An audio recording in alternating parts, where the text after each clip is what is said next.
And the defendant in a high-profile case who was released on bail earlier this week appears to be back in jail. Just Monday, 18-year-old Ryan Wolner, a suspect related to the May 23rd fatal shooting of Tyson Goodsell, was released after posting bail.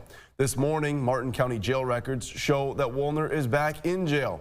His release came with strict conditions, including surrendering his passport, not leaving the state without court approval, no contact with witnesses, co-defendants, or the victim and the victim's family, no weapons, and GPS monitoring. According to the Martin County jail roster, the North Mankato Police Department arrested and booked him Wednesday evening on charges of revocation of stay or initiating probation.